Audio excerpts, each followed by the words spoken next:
ਵਾਹਿਗੁਰੂ ਸਾਹਿਬ ਜੀ।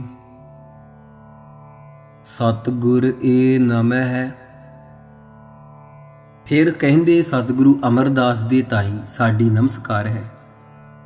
ਸਤਿਗੁਰੂ ਮਹਾਰਾਜ ਸਾਹਿਬ ਜੀ ਨੂੰ ਗੁਰੂ ਸ਼ਬਦ ਦੇ ਨਾਲ ਵਰਤਿਆ ਹੈ। ਸਤਿਗੁਰੂ ਸੱਚ ਪ੍ਰਤੱਗੀ ਸਨ, ਜੋ ਬਚਨ ਕਰਦੇ ਸਨ ਉਹ ਪੂਰਨ ਕਰਦੇ ਸਨ। ਸਤਿਗੁਰੂ ਜੀ ਨੇ ਬਹੁਤ ਸਾਰੇ ਮਰਿਆਂ ਨੂੰ ਚਰਨ ਛਕਾ ਕੇ ਜਿਉਂਦੇ ਕੀਤਾ। ਫਿਰ ਹਜੂਰ ਨੇ ਬੜੇ ਰੋਗੀਆਂ ਦੇ ਰੋਗ ਖੰਡੇ, ਆਦ ਦ੍ਰਿਸ਼ਟੀ ਨਾਲ ਰੋਗੀਆਂ ਦੇ ਰੋਗ ਦੂਰ ਕਰ ਦਿੱਤੇ।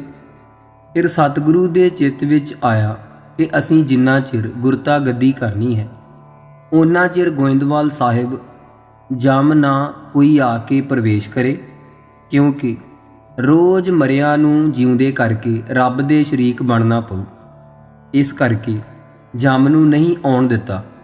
ਪਾਤਸ਼ਾਹ ਜੀ ਨੇ ਕਿ ਜੋ ਪ੍ਰਤੱਗਿਆ ਕੀਤੀ ਸੱਚੀ ਪ੍ਰਤੱਗਿਆ ਨਿਭਾਈ। 22 ਸਾਲ ਗੁਰਤਾ ਗੱਦੀ ਕੀਤੀ। ਉਨਾ ਚਿਰ ਗੋਇੰਦਵਾਲ ਸਾਹਿਬ ਕੋਈ ਨਹੀਂ ਮਰਿਆ, ਨਾ ਕੋਈ ਰੋਗੀ ਹੋਇਆ। ਇਸ ਪ੍ਰਤੱਗਿਆ ਨੂੰ ਪੂਰਾ ਨਿਭਾਇਆ।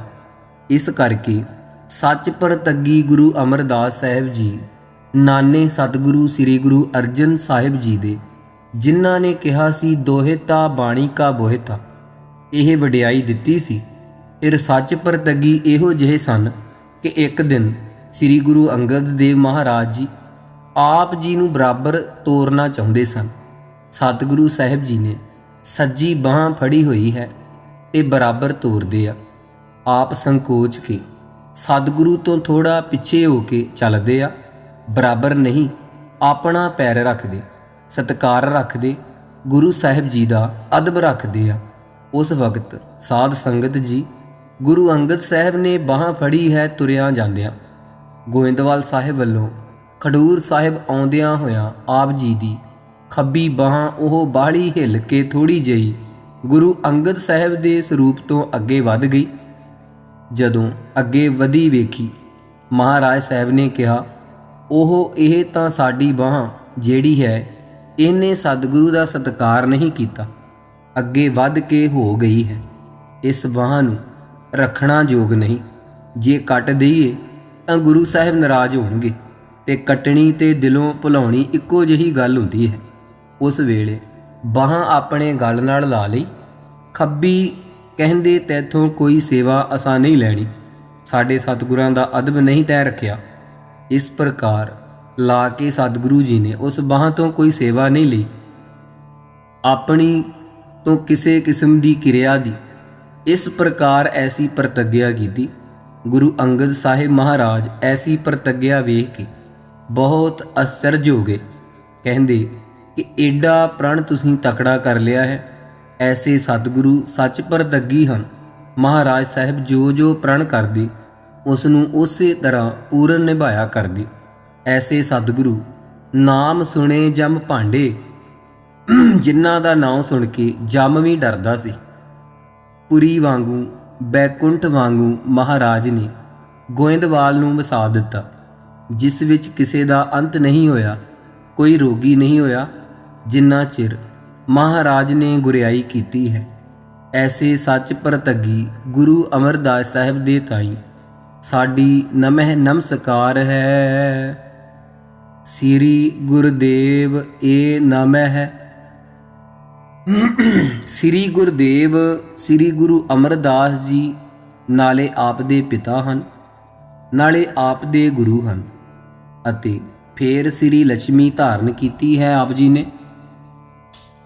ਪਹਿਲੇ ਪਾਤਸ਼ਾਹ ਦੇ ਹਜੂਰ ਲక్ష్ਮੀ ਨੇ ਬੜੀ ਬੇਨਤੀ ਕੀਤੀ ਕਿ ਮਹਾਰਾਜ ਮੈਨੂੰ ਅੰਗੀਕਾਰ ਕਰੋ। ਗੁਰੂ ਅੰਗਦ ਸਾਹਿਬ ਨੂੰ ਦਿਖਾਇਆ ਵੀ ਸੀ ਨਜ਼ਾਰਾ ਕਰਤਾਰਪੁਰ ਵਿੱਚ। ਮਹਾਰਾਜ ਨੂੰ ਕਹਿਣ ਕਿ ਮਹਾਰਾਜ ਕੌਣ ਹੈ ਰਾਣੀ ਵਾਲੇ ਲਿਬਾਸ ਵਿੱਚ ਆ ਕੇ ਨਮਸਕਾਰ ਕਰਦੀ ਹੈ, ਆਪ ਉਹਦਾ ਆਦਰ ਨਹੀਂ ਕਰਦੇ।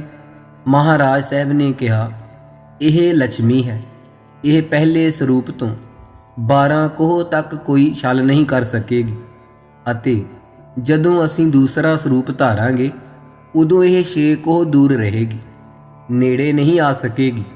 ਤੀਜਾ ਸਰੂਪ ਜਦੋਂ ਧਾਰਾਂਗੇ ਉਸ ਵੇਲੇ ਇਹ ਦਰਵਾਜ਼ੇ ਅੱਗੇ ਆ ਖੜੇਗੀ। ਤੇ ਅੰਗੀਕਾਰ ਨਹੀਂ ਅਸੀਂ ਕਰਾਂਗੇ। ਤੇ ਜਦੋਂ ਚੌਥਾ ਸਰੂਪ ਧਾਰਾਂਗੇ ਉਦੋਂ ਇਹ ਚਰਨੀ ਆਣ ਲੱਗੇਗੀ ਤੇ ਇਹਦੇ ਪਦਾਰਥ ਸਾਰੇ ਆਉਣਗੇ ਤੇ ਨਿਰਲੇਪ ਰਹਾਂਗੇ। ਜਗਤ ਵਿੱਚ ਜਿਵੇਂ ਕਮਲ ਨਿਰਲੇਪ ਰਹਿੰਦਾ ਹੈ, ਇਹ ਮਹਾਰਾਜ ਸਾਹਿਬ ਜੀ ਨੇ ਬਚਨ ਕੀਤੇ ਸਨ। ਇਸ ਪ੍ਰਕਾਰ ਚੌਥੇ ਪਾਤਸ਼ਾਹ ਜੀ ਨੇ ਸ੍ਰੀ ਹਰਿਮੰਦਰ ਸਾਹਿਬ ਦੇ ਚੌਹਾਂ ਦਰਵਾਜ਼ਿਆਂ ਰਾਹੀਂ ਭੇਟਾਂ ਨੂੰ ਅੰਗੀਕਾਰ ਕੀਤਾ ਹੈ। ਮਾਇਆ ਦੇ ਢੇਰ ਲੱਗੇ ਰਹਿੰਦੇ ਪ੍ਰਿਥੀਏ ਵਰਗੇ ਨਿਕਟਵਰਤੀ ਹੋ ਕੇ ਪਦਾਰਥਾਂ ਦੇ ਪਿਆਰੇ ਸਾਂਭਣ ਲੱਗ ਪਏ। ਆਪ ਜੀ ਨੇ ਕਦੇ ਅੰਗੀਕਾਰ ਨਹੀਂ ਕੀਤਾ ਸੀ। ਸ੍ਰੀ ਲక్ష్ਮੀ ਸੇਵਾ ਦੇ ਵਾਸਤੇ ਆਈ ਜਾਣ ਕੇ ਮਹਾਰਾਜ ਸਾਹਿਬ ਨੇ ਚਰਨੀ ਲਾਈ ਹੈ। ਇਸ ਕਰਕੇ ਲక్ష్ਮੀ ਨੂੰ ਧਾਰਨ ਕਰਨ ਵਾਲੇ ਗੁਰੂ ਦੇਵ ਪਿਤਾ ਗੁਰਦੇਵ ਸ੍ਰੀ ਗੁਰੂ ਰਾਮਦਾਸ ਸਾਹਿਬ ਜੀ ਹਨ। ਚੌਥੇ ਪਾਤਸ਼ਾਹ ਵਿੱਚੇ ਗ੍ਰਹਿ ਸਦਾ ਰਹਿ ਉਦਾਸੀ, ਜਿਉ ਕਮਲ ਰਹਿ ਵਿੱਚ ਪਾਣੀ ਹੈ। ਗੁਰੂ ਗ੍ਰੰਥ ਸਾਹਿਬ ਜੀ ਮਹਾਰਾਜ ਜੀ ਦਾ ਅੰਗ 1070 ਅਤੇ 71। ਉਹਨਾਂ ਸਤਿਗੁਰਾਂ ਦੇ ਤਾਈਂ ਸਾਡੀ ਨਮਸਕਾਰ ਹੈ। ਆਦ ਗੁਰ ਏ ਨਾਮ ਹੈ। ਆਦ ਜੋ ਚੇਤਨ ਸਰੂਪ ਮਹਾਰਾਜ ਸਾਹਿਬ ਹਨ, ਉਹਨਾਂ ਨੂੰ ਸਾਡੀ ਨਮਸਕਾਰ ਹੈ। ਜੁਗਾਦ ਗੁਰ ਏ ਨਮ ਹੈ। ਜੁਗਾਂ ਜੁਗਾਂ ਦੇ ਆਦ ਵਿੱਚ ਵੀ ਜੋ ਗੁਰੂ ਚੇਤਨ ਬ੍ਰਹਮ ਚੇਤਨ ਹੈ, ਉਹਨਾਂ ਨੂੰ ਸਾਡੀ ਨਮਸਕਾਰ ਹੈ। ਸਤਿ ਸ੍ਰੀ ਅਕਾਲ ਰੂਪ ਗੁਰੂ ਚੇਤਨ ਦੇ ਤਾਈਂ ਸਾਈ ਨਮਸਕਾਰ ਹੈ। ਸ੍ਰੀ ਸ਼੍ਰੋਮਣੀ ਜੋ ਗੁਰੂਦੇਵ ਸਾਰਿਆਂ ਦੇ ਪੂਜਨੀਕ ਹੈ, ਉਹਦੇ ਤਾਈਂ ਸਾਡੀ ਨਮਸਕਾਰ ਹੈ। ਅੱਗੇ ਸਤਿਗੁਰੂ ਜੀ ਅਸ਼ਟਪਦੀ, ਇਹ 8 ਪੌੜੀਆਂ ਵਾਲੀ ਬਾਣੀ ਆਵੇਗੀ, ਇਸ ਕਰਕੇ ਅਸ਼ਟਪਦੀ ਕਿਹਾ ਹੈ। ਸਿਮਰੋ ਸਿਮਰ ਸਿਮਰ ਸੁਖ ਪਾਵੋ।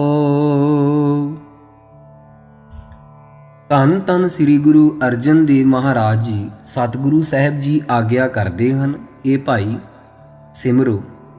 ਉਸ ਪਰਮੇਸ਼ਰ ਨੂੰ ਮਨ ਬਾਣੀ ਸਰੀਰ ਕਰਕੇ ਸਿਮਰਨ ਕਰੋ, ਯਾਦ ਕਰੋ ਅਤੇ ਅਭਿਆਸ ਕਰੋ।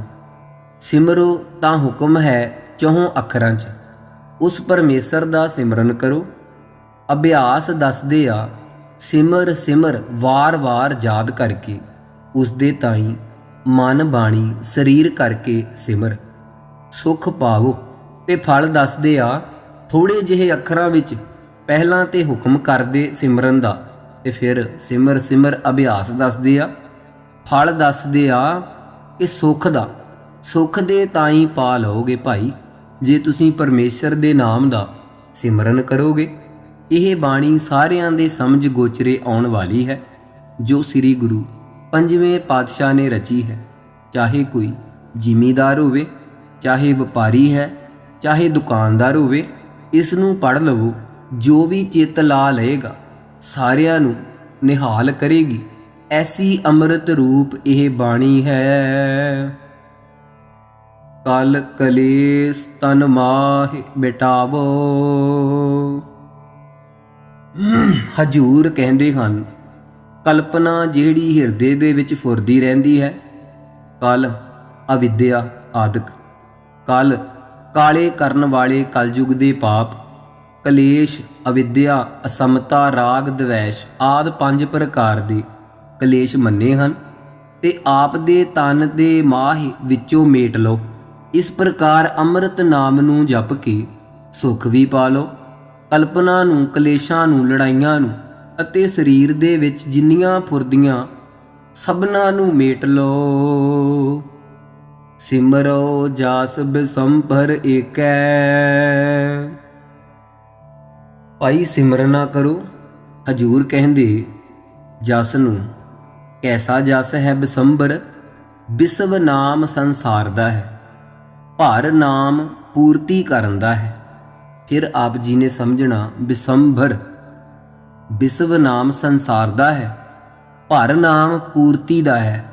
ਜਿਹੜਾ ਕੁੱਲ ਸੰਸਾਰ ਦੀ ਪੂਰਤੀ ਕਰਨ ਵਾਲਾ ਹੈ, ਅੰਨ ਕਰਕੇ, ਧਨ ਕਰਕੇ, ਬਸਤਰ ਕਰਕੇ, ਵਡਿਆਈ ਕਰਕੇ, ਸੋਭਾ ਕਰਕੇ, ਹਰ ਪ੍ਰਕਾਰ ਦੀ ਪੂਰਤੀ ਕਰਨ ਵਾਲਾ ਜੋ ਬਿਸੰਭਰ ਸੰਸਾਰ ਨੂੰ ਭਰਨ ਵਾਲਾ ਹੈ। ਬਿਸਵ ਸ਼ਬਦ ਵੀ ਹੁੰਦਾ ਹੈ, ਪਰ ਇੱਥੇ ਮਹਾਰਾਜ ਸਾਹਿਬ ਨੇ ਔਂਕੜ ਲਾਇਆ ਹੋਇਆ ਹੈ। ਵਾਵਾ ਅਲੋਪ ਹੋ ਕੇ ਊੜਾ ਬਣ ਗਿਆ, ਓ ਦਾ ਔਂਕੜ ਬਣ ਗਿਆ। ਇਸ ਸ਼ਬਦ ਦੇ ਵਿੱਚ ਇੱਕ ਦਾ ਜਸ ਸਿਮਰਨ ਕਰੋ, ਹਰ ਵਕਤ ਇੱਕ ਰਸ। ਨਾਮ ਜਪਤ ਅਗਨਤ ਅਨੇਕੈ। ਇਹ ਨਾ ਕਹੋ ਕਿ ਅਸੀਂ ਨਾਮ ਜਪਦੇ ਹਾਂ, ਮਹਾਰਾਜ ਦਾ ਨਾਮ ਜਪਦੇ ਹਾਂ। ਅਣਗਿਣਤ ਹੀ ਮਹਾਰਾਜ ਦੇ ਨਾਮ ਹਨ ਤੇ ਅਨੇਕਾਂ ਹੀ ਜਪਦੇ ਹਨ। ਉਸ ਪਰਮੇਸ਼ਰ ਦੇ ਨਾਮ ਨੂੰ ਉਹਦੇ ਨਾਵਾਂ ਦੀ ਗਿਣਤੀ ਵੀ ਨਹੀਂ ਹੁੰਦੀ। ਨਾਮ ਵੀ ਕਿਸੇ ਦੇ ਪਾਸੋਂ ਗਿਣੇ ਨਹੀਂ ਜਾਂਦੇ ਤੇ ਨਾਮ ਜਪਣ ਵਾਲੇ ਵੀ ਗਿਣੇ ਨਹੀਂ ਜਾ ਸਕਦੇ, ਅਨੇਕਾਂ ਹੀ ਹਨ। ਸ਼ੇਸ਼ ਨਾਗ ਆਦਿ ਵੀ ਕੋਈ ਉਸ ਦਾ ਅੰਤ ਨਹੀਂ ਪਾ ਸਕਦਾ। ਮਹਾਰਾਜ ਸਾਹਿਬ ਸੱਚੇ ਪਾਤਸ਼ਾਹ ਦੇ ਨਾਵਾਂ ਦਾ ਵੇਦ ਪੁਰਾਨ ਸਿਮਰਤ ਸੁਦਾਖਰ। ਸਤਿਗੁਰੂ ਜੀ ਫਰਮਾਉਂਦੇ ਹਨ, ਭਾਈ ਚਾਰੇ ਵੇਦ, 18 ਪੁਰਾਣ, 27 ਸਿਮਰਤੀਆਂ, ਸਾਰੇ ਅੱਖਰਾਂ ਨੂੰ ਸੋਧ ਕੇ ਇਹਨਾਂ ਦੇ ਕੀਨੇ ਰਾਮ ਨਾਮ ਇੱਕ ਆਖਰ। ਇੱਕ ਰਾਮ ਦਾ ਨਾਮ ਅਖੀਰ ਕੀਤਾ ਹੈ ਸ਼੍ਰੋਮਣੀ। ਇੱਕ ਵਾਰ ਦੀ ਗੱਲ ਹੈ, ਵੇਦ ਦੇ ਜਿਹੜੇ ਸ਼ੂਤਰ ਹਨ, ਜੋ ਉਹ ਸਾਰੀਆਂ ਸੁਰਤੀਆਂ ਲੱਖ ਮੰਨੀਆਂ ਵੇਦ ਦੀਆਂ, ਉਸ ਵੇਦ ਦੀਆਂ ਸੁਰਤੀਆਂ ਨੂੰ ਵੰਡਣ ਵਾਸਤੇ ਸੁਰਾਂ ਦੇ ਤਾਈਂ ਦੇਵਤਿਆਂ 33 ਕਰੋੜ ਨੂੰ ਮੁਕਰਰ ਕੀਤਾ ਕਿ ਮਹਾਰਾਜ ਇਹ ਸਾਡੇ ਤਾਈਂ ਤੁਸੀਂ ਵਰਤਾ ਦਿਓ। ਸੁਰਾਂ ਨੇ ਉਸ ਵਕਤ ਇਹ ਸਾਰਿਆਂ ਨੂੰ, ਜਿੰਨੇ ਸ਼ਲੋਕ ਸੀ, ਉਹ ਸ਼ਲੋਕਾਂ ਦੇ ਵਿੱਚੋਂ ਜਿੰਨੀਆਂ ਸੁਰਤੀਆਂ ਸੀ, ਉਹ ਸਾਰੀਆਂ ਲੱਖ 33 ਕਰੋੜ ਦੇਵਤਿਆਂ ਨੂੰ ਵੰਡ ਦਿੱਤੀਆਂ। ਜਿਸ ਵੇਲੇ ਵੰਡ ਦਿੱਤੀਆਂ, ਉਸ ਵੇਲੇ ਰਾਰਾ ਅੱਖਰ ਤੇ ਮੰਮਾ ਅੱਖਰ ਦੋਵੇਂ ਰੱਖ ਲਏ। ਕਹਿਣ ਲੱਗੇ, ਇਹ ਤੁਸੀਂ ਰੱਖ ਲਏ। ਕਹਿੰਦੇ, ਭਾਈ ਮੈਂ ਵੰਡਣ ਦੇ ਵਿੱਚੋਂ ਹਿੱਸਾ ਲੈਣਾ ਸੀ, ਇਹ ਹਿੱਸਾ ਲੈ ਲਿਆ ਹੈ। ਇਉਂ ਵੇਦਾਂ ਨੂੰ, ਪੁਰਾਣਾਂ ਨੂੰ ਤੇ ਸਿਮਰਤੀਆਂ ਦੇ ਅੱਖਰਾਂ ਨੂੰ ਸੋਧ ਕੇ ਅਖੀਰ ਪਰਮੇਸ਼ਰ ਦਾ ਨਾਮ ਆਖਰ ਵਿੱਚ ਇੱਕੋ ਸ਼ੁੱਧ ਗ੍ਰਹਿਣ ਕੀਤਾ ਹੈ ਸ਼ਿਵਾ ਨੇ। ਸ਼ਿਵ ਜੀ ਨੇ ਉਸ ਪਰਮੇਸ਼ਰ ਦੇ ਨਾਮ ਨੂੰ ਕੰਠ ਵਿੱਚ ਧਾਰਨ ਕਰ ਲਿਆ ਹੈ, ਜਿਸ ਨਾਮ ਦੇ ਪ੍ਰਤਾਪ ਨਾਲ ਜ਼ਹਿਰ ਨਹੀਂ ਚੜ੍ਹ ਸਕੀ ਸ਼ਿਵਾ ਨੂੰ, ਤੇ ਕੰਠ ਦੇ ਵਿੱਚ ਜ਼ਹਿਰ ਨੂੰ ਪਚਾ ਲਿਆ। ਐਸਾ ਪਰਮੇਸ਼ਰ ਦਾ ਅੰਮ੍ਰਿਤ ਨਾਮ ਹੈ। ਸੋ ਵੇਦਾਂ ਨੂੰ, ਪੁਰਾਣਾਂ ਨੂੰ, ਸਿਮਰਤੀਆਂ ਨੂੰ, ਅੱਖਰਾਂ ਨੂੰ ਸੋਧ ਕੇ ਵੇਖਿਆ। ਅੱਖਰ ਦੇ ਤਾਈਂ ਕੀਨੇ ਰਾਮ ਨਾਮ ਇੱਕ ਆਖਰ, ਕਿ ਅਖੀਰ ਨੂੰ ਇੱਕ ਪਰਮੇਸ਼ਰ ਦਾ ਰਾਮ ਦਾ ਨਾਮ ਹੀ ਹੈ। ਹਜੂਰ ਨੇ ਕਿਹਾ। ਸਤਿਗੁਰੂ ਜੀ ਬਾਣੀ ਵਿੱਚ 747 ਅੰਗ ਤੇ ਫਰਮਾਉਂਦੇ ਹਨ, ਵੇਦ ਕਤੇਬ ਸਿਮਰਤ ਸਭ ਸਾਸਤ, ਇਨ ਪੜਿਆ ਮੁਕਤ ਨਾ ਹੋਈ। ਏਕ ਅੱਖਰ ਜੋ ਗੁਰਮੁਖ ਜਾਪੈ, ਤਿਸ ਕੀ ਨਿਰਮਲ ਸੋਈ। ਇੱਕ ਅੱਖਰ ਪਰਮੇਸ਼ਰ ਦਾ ਨਾਮ ਹੈ। ਰਾਮ ਦਾ ਨਾਮ ਹੀ ਅਖੀਰ ਨੂੰ ਕੀਤਾ ਹੈ। ਸੁਦਾ ਕੇ ਵੇਦਾਂ ਪੁਰਾਣਾਂ ਨੂੰ, ਵੇਦ ਪੁਰਾਨ ਸਿਮਰਤ ਸੁਦਾਖਰ।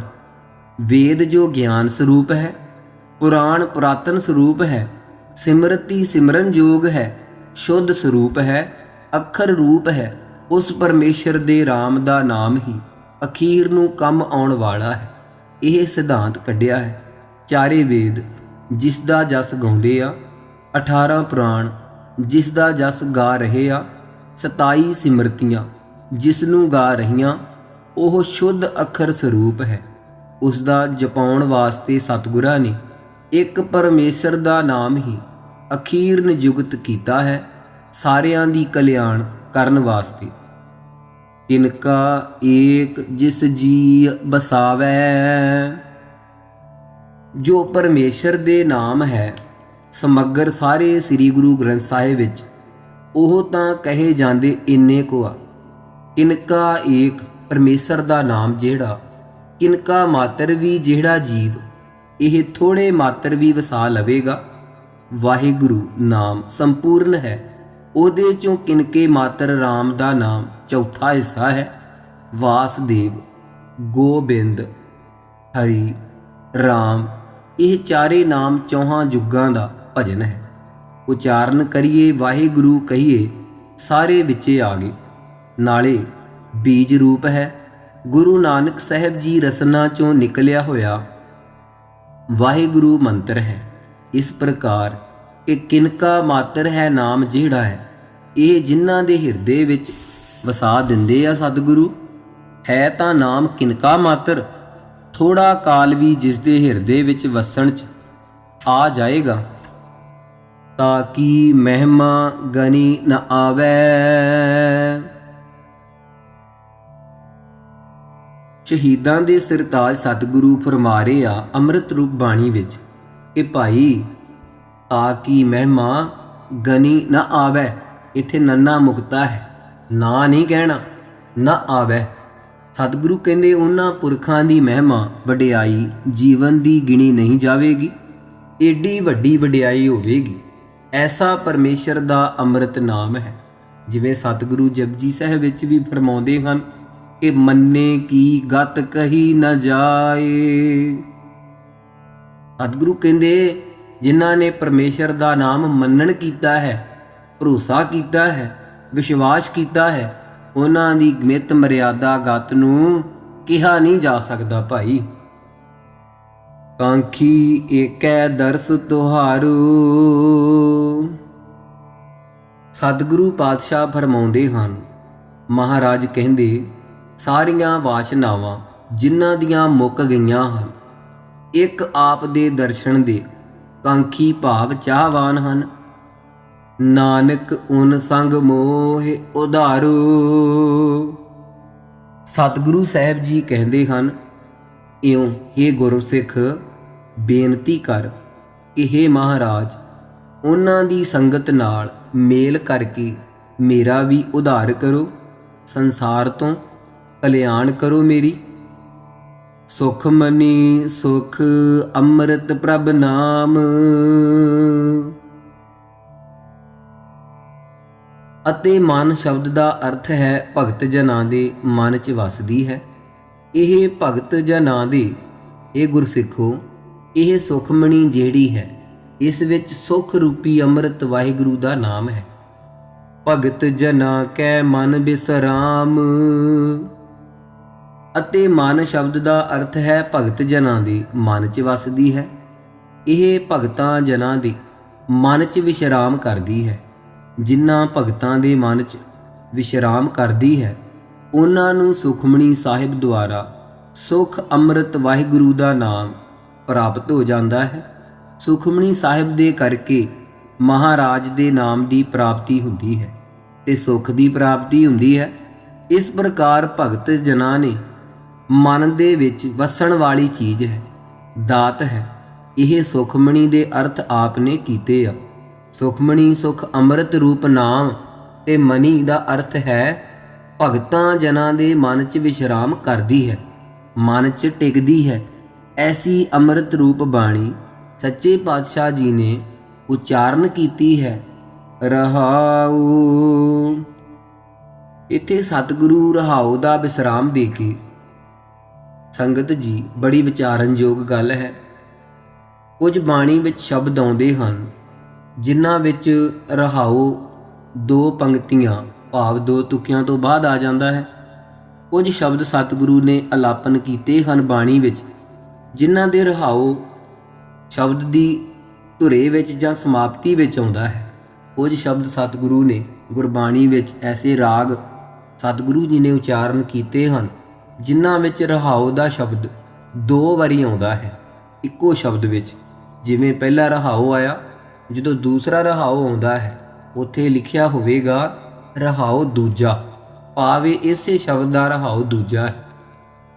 ਸੋ ਇਹ ਬੜੀ ਆਪ ਜੀ ਦੇ ਜਾਣਕਾਰੀ ਵਾਸਤੇ ਇੱਕ ਬਹੁਤ ਵਧੀਆ ਵਿਚਾਰ ਹੈ ਕਿ ਵੇਖੋ ਸੁਖਮਣੀ ਸਾਹਿਬ ਜੀ ਦੀ ਸਤਿਗੁਰੂ ਨੇ ਕਿੱਡਾ ਵੱਡਾ ਭੰਡਾਰ, ਇੰਨੀ ਵੱਡੀ 24 ਅਸ਼ਟਪਦੀਆਂ, 24 ਸ਼ਲੋਕ ਤੇ 24,000 ਅੱਖਰਾਂ ਸਮੇਤ ਇਹ ਬਾਣੀ ਅਲਾਪੀ ਹੈ। ਪਰ ਇਹਦੇ ਵਿੱਚ ਰਹਾਉ ਇੱਕੋ ਆਇਆ ਹੈ। ਜੋ ਹੁਣ ਅਸੀਂ ਰਹਾਉ ਅਲਾਪਨ ਕੀਤਾ ਹੈ, ਗਾਇਨ ਕੀਤਾ ਹੈ, ਇੱਕੋ ਰਹਾਉ ਆਊਗਾ ਸਾਰੀ ਬਾਣੀ 'ਚ।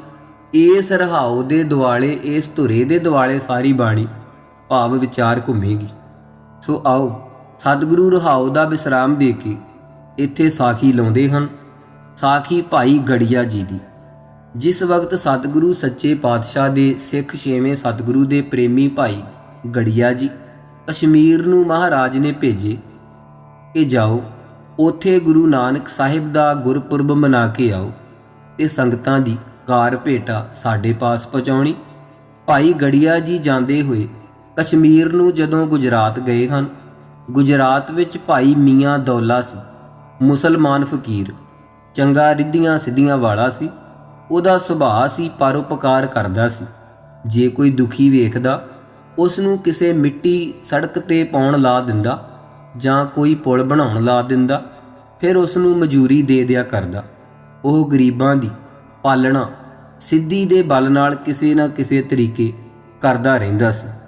ਭਾਈ ਗੜੀਆ ਜੀ ਜਦੋਂ ਆਏ, ਉਹ ਇਹਨਾਂ ਦੇ ਦਰਸ਼ਨ ਕਰਕੇ ਬੜਾ ਪ੍ਰਸੰਨ ਹੋਇਆ ਕਿ 6ਵੇਂ ਪਾਤਸ਼ਾਹ ਦੀ ਹਜ਼ੂਰੀ 'ਚੋਂ ਆਇਆ ਸੀ ਸਿੱਖ। ਉਹ ਕਹਿਣ ਲੱਗਾ ਕਿ ਮੈਨੂੰ ਸੁਖਮਣੀ ਸਾਹਿਬ ਜੀ ਦਾ ਪਾਠ ਸੁਣਾਓ। ਭਾਈ ਗੜੀਆ ਜੀ ਸੁਖਮਣੀ ਸਾਹਿਬ ਜੀ ਦਾ ਪਾਠ ਸੁਣਾਉਣ ਲੱਗੇ। ਜਦੋਂ ਇਹ ਤੁਕਾਂ ਪੜ੍ਹੀਆਂ, ਸੁਖਮਨੀ ਸੁਖ ਅੰਮ੍ਰਿਤ ਪ੍ਰਭ ਨਾਮ, ਭਗਤ ਜਨਾ ਕੈ ਮਨ ਬਿਸਰਾਮ ਰਹਾਉ।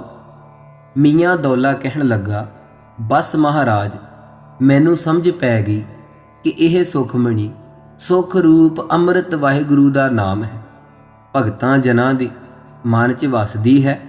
ਇਹ ਸੁੱਖ ਦੇ ਦੇਣ ਵਾਲੀ ਅੰਮ੍ਰਿਤ ਰੂਪ ਬਾਣੀ ਹੈ। ਉਹ ਕਹਿਣ ਲੱਗਾ ਕਿ ਸੁਖਮਣੀ ਸਾਹਿਬ ਦਾ ਪਾਠ ਤੁਸੀਂ ਸੁਣਾ ਰਹੇ ਹੋ, ਮੈਨੂੰ ਆਗਿਆ ਕਰੋ, ਮੈਂ ਤੁਹਾਡੇ ਨਾਲ ਨਾਲ ਚੱਲਦਾ। ਭਾਈ ਸਾਹਿਬ ਜੀ ਨਾਲ ਤੁਰ ਪਿਆ ਵਿਦਿਆ ਕਰਨ। ਅੱਗੇ ਜਾਂਦੇ ਜਾਂਦੇ ਮੀਆਂ ਦੌਲੇ ਨੇ ਸੰਕਲਪ ਉਠਾ ਲਿਆ, ਅੱਗੇ ਅੱਗੇ ਤੁਰਿਆ ਜਾਵੇ। ਵਾਪਸ ਆਉਂਦਿਆਂ ਸ੍ਰੀ ਹਰਗੋਬਿੰਦਪੁਰ ਤੋਂ ਜੁੱਤਾ ਟੁੱਟ ਗਿਆ। ਟੁੱਟੀ ਜੁੱਤੀ ਨਾਲ ਮਿੱਟੀ ਉੱਡ ਕੇ ਭਾਈ ਗੜੀਆ ਦੀ ਪਿੰਜੜੀਆਂ ਤੇ ਪਵੇ।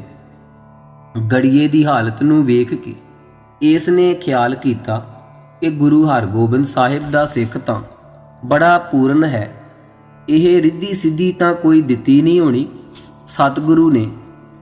ਸਤਿਗੁਰੂ ਮੈਂ ਆਪਣੀ ਸ਼ਕਤੀ ਨਾਲ ਇਸ ਸਿੱਖ ਦਾ ਕਾਰਜ ਕਰ ਦਿੰਦਾ। ਭਾਈ ਗੜੀਆ ਅੰਤਰਜਾਮੀ ਸਮਝ ਗਿਆ ਕਿ ਗੁਰੂ ਸਾਹਿਬ ਦੀ ਕਿਰਪਾ ਸੀ। ਕਹਿੰਦੇ, ਮੀਆਂ ਜੀ ਕੀ ਸੰਕਲਪ ਉਠਾਉਂਦਾ ਪਿਆ ਹੈ? ਗੁਰੂ ਹਰਗੋਬਿੰਦ ਸਾਹਿਬ ਨੇ ਮੈਨੂੰ ਕੁਝ ਨਹੀਂ ਦਿੱਤਾ, ਮੈਨੂੰ ਸਭ ਕੁਝ ਬਖਸ਼ਿਆ ਹੈ। ਸੱਚੇ ਪਾਤਸ਼ਾਹ ਜੀ ਨੇ ਕੋਈ ਚੀਜ਼ ਮੇਰੇ ਪਾਸੋਂ ਲੁਕੋ ਕੇ ਨਹੀਂ ਰੱਖੀ ਹੈ। ਕਹਿਣ ਲੱਗਾ, ਦੌਲਾ, ਜੇ ਲੁਕੋ ਕੇ ਨਹੀਂ ਰੱਖਿਆ ਤਾਂ ਤੇਰੀ ਜੁੱਤੀ ਕਿਉਂ ਟੁੱਟ ਗਈ ਹੈ ਤੇ ਮਿੱਟੀ ਤੇਰੇ ਉੱਡ ਉੱਡ ਕੇ ਪਿੰਜੜੀਆਂ ਤੇ ਕਿਉਂ ਪੈਂਦੀ ਹੈ? ਉਸ ਵੇਲੇ ਕਹਿਣ ਲੱਗੇ, ਫਕੀਰਾ, ਮਾਣ ਨਾ ਕਰੀ, ਆਪ ਦੀ ਸਿੱਧੀ ਦੇ ਬਲ ਦਾ ਵੇਖ, ਗੁਰੂ ਹਰਗੋਬਿੰਦ ਸਾਹਿਬ ਦੀ ਬਰਕਤ ਮੈਨੂੰ ਦਿੱਤੀ ਹੋਈ। ਮਾਰ ਨਿਗਾਹ। ਜਦ ਨਿਗਾਹ ਮਾਰੀ, ਸਾਰਾ ਥੇਹ ਸਾਧ ਸੰਗਤ ਜੀ ਸੋਨੇ ਦਾ ਬਣਾ ਦਿੱਤਾ। ਉੱਥੇ ਬਰੀਕ ਰੋੜੇ ਠੀਕਰੀਆਂ ਸੀ, ਸਾਰੇ ਹੀਰੇ ਜਵਾਹਰਾਤ ਬਣਾ ਦਿੱਤੇ। ਮੀਆਂ ਦੌਲਾ ਪੈਰੀਂ ਪੈ ਗਿਆ।